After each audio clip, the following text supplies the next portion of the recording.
2 hours after my friend's funeral, my doctor called. "Please come to my office right now. Don't tell anyone." When I arrived, I began to tremble at the sight of the person standing in front of me. 2 hours after I buried my best friend, Dr. Martinez called. "Sarah, I need you to come to my office right now. Don't tell anyone." His voice was shaking. Dr. Raymond Martinez, the man who delivered half the babies in our town, who never raised his voice, who'd been practicing family medicine for 34 years, sounded terrified. "What's going on?" I asked. "Just come, please. It's about Emma, my best friend. The woman I'd just watched lowered into the ground 2 hours ago. I was still wearing my funeral dress. Black crepe that stuck to my skin in the humid September air still had cemetery dirt under my fingernails from when I'd thrown the first handful onto her casket, like some barbaric ritual that was supposed to make saying goodbye easier. It didn't. "I'll be there in 10 minutes, I said. The clinic parking lot was empty when I arrived at 4:47 p.m. Dark, except for one light burning in Dr. Martinez's corner office on the second floor. The rest of the building, a converted Victorian house on Maple Street, looked abandoned. Even the reception area was dark. I knocked. The door opened immediately. Dr. Martinez looked 10 years older than yesterday. His face was gray, pale, sweating despite the air conditioning. His tie was loosened, and his white coat was wrinkled like he'd been wearing it for days. But what stopped my heart was the person standing beside him. Detective Rebecca Walsh, Homicide Division, Portland Police Bureau, 16 years on the force. I'd seen her at the funeral, hadn't thought anything of it. Emma knew a lot of people. But now, standing in this dim office with the door locked behind me, everything felt wrong. "Sarah," Dr. Martinez said quietly, "please sit down." My legs felt weak. "What's happening?" Detective Walsh stepped forward, mid-40s, sharp eyes, navy suit, badge clipped to her belt next to a holstered gun. "Ms. Chen, your friend Emma Whitmore didn't die of pneumonia." The room tilted. "What?" She pulled out a manila folder from her briefcase, slid a stack of papers across the desk. Medical reports, lab results, photos I couldn't quite process. "These are Emma's real toxicology results," Walsh said. "The ones the hospital never saw. The ones Dr. Martinez ordered privately after Emma's death because something didn't sit right with him." I stared at the papers. Numbers. Medical terminology I didn't understand. But one word jumped out. "Positive." "What are you saying?" My voice came out hoarse. Dr. Martinez's hands were shaking as he pointed to a line on the report. Emma was poisoned. Slowly. Systematically. Over approximately 7 months. My vision blurred. "That's impossible." The hospital said pneumonia. They said her immune system was compromised from stress. The hospital was given falsified blood work. Walsh interrupted. Her voice was calm, professional, like she delivered this kind of news every day. Someone with medical access switched her samples before they were processed, made it look like a natural progression of illness. I couldn't breathe. The air conditioning was too cold, the fluorescent lights too bright. "Who would?" "Her husband," Dr. Martinez said. "David." Everything stopped. David Whitmore, Emma's husband of 8 years, the man who'd held her hand through every doctor's appointment, who'd sobbed at her bedside, who'd given that heartbreaking eulogy this morning about losing his soulmate, his best friend, the love of his life. No. I shook my head. That's insane. David loved her. He was devastated. Walsh opened another file. Bank statements, insurance policies, screenshots of text messages. He loved her money more, Walsh said flatly. $4.2 million life insurance policy, signed 11 months ago, 3 months before Emma started getting sick. My stomach turned. "David is a surgical nurse at Mercy Hospital," Dr. Martinez added. His voice cracked. He had access to everything he needed. Thallium acetate, small doses mixed into her vitamins. It mimics autoimmune disorders perfectly. Hair loss, fatigue, respiratory issues, eventually organ failure. The details hit me in waves. Emma's hair falling out in clumps last spring. The way she'd gotten so thin I could see her ribs. How she couldn't walk upstairs without gasping for breath. "I diagnosed her with lupus," Dr. Martinez said, and I heard the guilt in his voice. I thought, I was so sure it was autoimmune, but the treatments weren't working. Nothing was working. And then 3 weeks ago, she developed pneumonia, and I thought it was just complications from the immunosuppressants. But it wasn't, Walsh finished. The pneumonia was real, but it was brought on by systematic poisoning that had destroyed her immune system over months. David knew exactly what he was doing. He's a surgical nurse. He understands pharmacology, dosing, how to make death look natural. I thought I might throw up. "Why are you telling me this?" I managed to ask. Walsh leaned forward. "Because we need your help. David doesn't know we're onto him, and right now he's planning something." "What?" "Emma's business partner, Julia Brennan. She's the beneficiary of Emma's share of their marketing firm, 65% ownership, worth approximately $3 million. The insurance policy pays out to David, but Emma's business goes to Julia per their partnership agreement." My chest tightened. Julia, Emma's college roommate turned business partner. I'd seen her at the funeral, crying so hard she could barely stand. "We think he's going to kill her too," Dr. Martinez said quietly. "Julia's been asking questions about Emma's medical records, about the timeline of her illness. David knows she's suspicious." "Where is Julia now?" My voice sounded distant. "Not mine. At Emma's house," Walsh said. "The post-funeral gathering. There are probably 60 people there right now. David invited everyone back for food and drinks to celebrate Emma's life. The irony was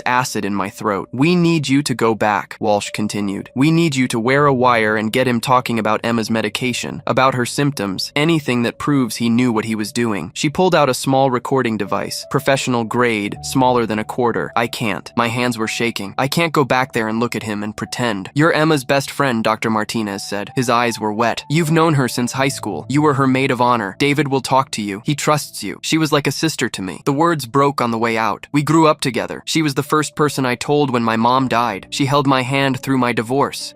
And he killed her, Walsh said. Not cruel, just factual. Slowly, painfully, while she trusted him to take care of her, while everyone thought she was just sick. I looked at the toxicology report again. Thallium levels, tissue samples, proof that my best friend had been murdered by the man who promised to love her until death did them part. He'd just hurried death along. What do you need me to do? I asked. 37 minutes earlier, I'd been standing at Emma's grave. The funeral had been beautiful. 200 people at St. Mary's Cathedral. White roses everywhere. Emma's favorite, her parents, destroyed. Her younger sister Megan sobbing in the front pew. David dressed in a perfect black suit, giving that speech that made everyone cry. Emma was my everything, he'd said, voice breaking at exactly the right moments. We had plans. We were going to start a family, travel to Italy, grow old together, and now he'd paused, wiped his eyes. Now I just have memories and love, so much love that it doesn't know where to go anymore. People had wept openly. I'd thought it was the most romantic thing I'd ever heard. Now I knew it was a performance. I pulled into Emma and David's driveway at 5:34 p.m. Cars lined the street. The house, a restored Craftsman they'd bought 3 years ago, Emma's dream home, was full of people. Through the windows, I could see clusters of mourners holding plates and wine glasses, sharing stories, crying together. David stood in the kitchen, visible through the bay window. Black suit, loosened tie, surrounded by Emma's family members, playing the grieving widower. The wire was taped under my bra, between my breasts. Walsh had placed it herself in the clinic bathroom, explained how it worked, how they'd be listening from a van 2 blocks away, how if I felt unsafe, if anything went wrong, I just needed to say the phrase, "I need some air," and they'd move in immediately. Get him alone if you can, Walsh had said. Ask about Emma's medications, her vitamins, anything medical. Let him explain. Let him be the expert. Men like him love to explain things. Now I sat in my car, hands gripping the steering wheel, trying to remember how to breathe. Emma was murdered by David, the man she'd met at a hospital charity gala 7 years ago. The man she'd fallen in love with because he was kind and gentle and made her feel safe. Safe. I got out of the car. Inside, the house smelled like catered food, and too many people in a space meant for quiet family dinners. Emma's Aunt Margaret was crying in the living room, her college friends huddled by the fireplace, her parents sat on the couch looking hollowed out. David saw me immediately. Sarah. He crossed the room and pulled me into a hug. He smelled like expensive cologne and something antiseptic, clinical. Thank you for coming back. I know this is hard. His voice was warm, sincere, the voice of a man destroyed by grief. I wanted to scream. Of course, I said. Emma would want us all together. She would. He smiled sadly. Can I get you some wine? I think we're out of white, but there's red. Actually, can we talk? Somewhere private? His expression shifted just slightly. Sure, let's go to the study. We walked through the house, past people who loved Emma, who had no idea her husband had killed her. The study was at the back of the house. Emma's space, her desk with the Tiffany lamp I'd given her for her 30th birthday, her bookshelves full of marketing texts and romance novels, photos of us everywhere, high school graduation, college road trips, her wedding day. David closed the door. What's on your mind? He asked gently. I've been thinking about Emma, about how sick she got. I kept my voice steady, sad. It was so fast. Just a few months and she was... I know. He sat on the edge of her desk. The doctor said it was aggressive. Lupus can be like that. Unpredictable. Did she ever mention changing her medication those last few months? Something flickered across his face. Quick. There and gone. What do you mean? Just, I visited her in August. She seemed weaker, different. I wondered if they'd adjusted her treatment. David's jaw tightened. Why are you asking me this? Because I'm trying to understand how someone so healthy could just fade away like that. She had an autoimmune disease, Sarah. These things happen, do they? I met his eyes. Because I've been reading about lupus, and Emma's symptoms didn't quite match. The hair loss was bilateral, but lupus usually causes patchy loss, and her skin rashes. They were on her palms and soles. That's unusual for lupus. His expression changed, the mask slipping. You've been researching? His voice had an edge now. I needed to understand what happened to my best friend. What happened is that she got sick, and she died, and now you need to let her rest. Is that what you told Dr. Martinez? I asked. When he asked about her vitamin regimen, David went very still. What? He mentioned it at the funeral, said he'd been reviewing her case. Medical curiosity, he called it. Dr. Martinez doesn't know what he's talking about. David stood up. He missed the diagnosis for months. If he'd caught it earlier, maybe she would have lived? Maybe. Or maybe, I said carefully, someone didn't want her to live. The silence stretched between us. What are you implying? His voice was cold now, flat. I pulled out my phone, hands shaking, but I tried to hide it. I'm implying that thallium poisoning looks a lot like autoimmune disease, until someone runs the right toxicology panel. David's face went white. Where did you? Dr. Martinez ran private labs. After Emma died, he had a bad feeling. I was making this up as I went, following Walsh's instructions. Make him think we already had proof. Make him confess. He found thallium in her hair samples, in her nail clippings, concentrations that could only come from systematic dosing over months. David's hands clenched into fists. You're lying, he said. That's not possible. I was careful. I switched the samples before they went to the lab. I made sure. He stopped, realized what he'd just said. I felt ice flood my veins. You switched the samples, I repeated. My voice was shaking now. You made sure they wouldn't find the poison. You killed her. She was going to leave me, he said. The words came out fast, desperate. I saw the texts. She was planning to divorce me, take everything, the house, the cars, half the insurance money. After everything I'd done for her, you murdered her. I freed her, he was shouting now. She was miserable. The business was failing. She was stressed all the time. She wasn't sleeping.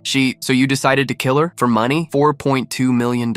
His face was red, twisted, nothing like the gentleman from this morning. Do you know how long I've worked my ass off as a nurse, taking orders from doctors who make 10 times what I do, and Emma gets to own a business, make 6 figures while I'm emptying bedpans? She loved you, I whispered. She loved the idea of me. Sweet Nurse David. Safe, reliable David. He laughed, bitter. She had no idea who I really was, what I was capable of. The study door opened. Detective Walsh walked in, 2 uniformed officers behind her. A third officer stood in the hallway with a camera, recording. David Whitmore, Walsh said, her voice calm and professional. You're under arrest for the murder of Emma Whitmore. David's legs buckled. He grabbed the desk to stay upright. No, this is Sarah, you? I'm wearing a wire, I said. We recorded everything. His face crumpled. You bitch! You fucking bitch! The officers moved in fast, spun him around, cuffed him. He fought them, thrashing like an animal. She was going to destroy me, he screamed. Take everything I worked for. I deserved that money. I earned it by putting up with her for 8 years. You earned nothing, I said. My voice was steady now, cold. You're a murderer! They read him his rights as they dragged him toward the door, through the hallway, into the living room, where everyone was still eating and drinking and grieving. The room went silent as they paraded David through it in handcuffs. Emma's mother, Margaret, stood up slowly. What's happening? Walsh turned to face the room. David Whitmore has been arrested for the murder of Emma Whitmore. New evidence proves she was systematically poisoned over a 7-month period. The screaming started then. Emma's father lunged at David, had to be held back by 3 men. Emma's sister Megan collapsed. Julia Brennan, Emma's business partner, the woman David had probably planned to kill next, stood frozen by the fireplace, hand over her mouth. You killed her? Margaret's voice was barely a whisper. You killed my baby? David was crying now. She was going to leave me. She was going to take everything. So you murdered her? Emma's father roared. My daughter? Your wife? They pushed David outside. News crews were already there. Walsh had tipped them off, she'd told me. Wanted the public to see. Wanted everyone to know what he'd done. Camera flashes exploded as they loaded him into the patrol car. I could hear him screaming through the closed doors, incoherent, desperate. I stood on the porch and watched them drive away. Behind me, Emma's family was destroying the house, throwing his belongings out the windows, ripping up photos. Someone smashed the television. Someone else was sobbing into the phone, calling relatives with the news. Walsh touched my arm. You did good. We have everything we need. That confession combined with the toxicology evidence and the switched samples, he's going away for life. Good. You should know we found his laptop. He'd been researching thallium poisoning for over a year, how to administer it, how to hide it. He downloaded medical journals, case studies of murders that looked like natural deaths. He planned this meticulously. How long would it have taken, I asked, for Emma to die? The doses he was giving her? 6 to 8 months for complete organ failure. She lasted 7. I thought about Emma's last few months, how she'd gotten so weak she couldn't leave bed, how her hair had fallen out in clumps, how she'd cried to me about losing herself, about not recognizing her own body anymore. He'd watched her suffer every single day while pretending to be the devoted husband. Julia would have been next, Walsh said quietly. We found searches on his computer about insulin overdoses. He'd been researching her schedule, her habits, planning it for after the insurance money cleared. My stomach turned. Emma's business was worth $3 million, Walsh continued. With both Emma and Julia dead, it would have gone to their families. But David had been positioning himself as the logical buyer, had already approached their lawyer about making an offer. So he would have had $7 million total, and no wife, no witnesses, no one who suspected anything, except Dr. Martinez. Raymond saved Julia's life, maybe more people, if he hadn't trusted his instincts. She trailed off. Anyway, you should go home. Get some rest. We'll need a formal statement tomorrow, but for now, I want to see her. What? Emma? I want to see her grave. Walsh nodded slowly. I'll drive you. The cemetery was empty at 7:23 p.m. Golden hour light filtered through the oak trees. Emma's grave was still fresh, the dirt mounded up, flowers piled on top. I knelt in the grass. I got him, I whispered. Emma, I got him. He's going to prison. He's going to lose everything. The wind rustled the flowers. I'm sorry I didn't know. I'm sorry I didn't see it. You were so sick, and I just believed. My voice broke. I believed what he told us. I thought you had lupus. I thought you were just unlucky. I pulled out my phone, scrolled through our last text conversation from 3 weeks ago, the last time Emma had been strong enough to text. Emma, I love you. Thanks for being my person. Me, always. See you tomorrow. But I hadn't seen her tomorrow. She'd been admitted to the hospital that night with pneumonia, been intubated, gone into organ failure, died 6 days later with David holding her hand, crying about what a tragedy it all was. He won't get away with it, I said to the grave. I promise you, Em, he won't get away with any of it. I stayed until the sun set, until the groundskeeper came to lock the gates, until Walsh gently said it was time to go. 3 months later, I sat in a courtroom and watched David Whitmore get sentenced. First-degree murder, 1 count. Attempted murder, 1 count for Julia Brennan. They'd found enough evidence of his planning to charge him. Fraud, multiple counts for the insurance scheme. The judge, Honorable Patricia Morrison, 26 years on the bench, looked at David with open disgust. Mr. Whitmore, you systematically poisoned your wife over 7 months. You watched her suffer. You pretended to care for her while you were killing her. You planned to murder her business partner for additional financial gain. This court finds your actions to be among the most calculated and callous I've seen in my career. She paused. Life in prison without possibility of parole. Emma's family erupted in applause. David's face crumpled. His lawyer, a public defender who looked exhausted, closed her briefcase and walked away. Outside the courthouse, reporters swarmed. Dr. Martinez was there. Julia Brennan, Emma's parents. How do you feel about the verdict? Someone asked Margaret, Emma's mother. Justice doesn't bring my daughter back, she said. Her voice was raw, but knowing he'll never hurt anyone else again, that helps. Ms. Chen, another reporter called to me. You were instrumental in getting David Whitmore's confession. What made you suspicious? I thought about it, about all. The times David had said the right things, done the right things, played the perfect husband. I wasn't suspicious, I said honestly. Not until Dr. Martinez called me. I believe David completely. I think that's the scariest part. He was so good at pretending. If Dr. Martinez hadn't trusted his instincts, David would have gotten away with it. Do you have any message for people watching? I looked directly at the camera. Trust your instincts. If something feels wrong, investigate. And if someone you love gets suddenly mysteriously sick, demand answers. Real answers. Don't just accept what you're told.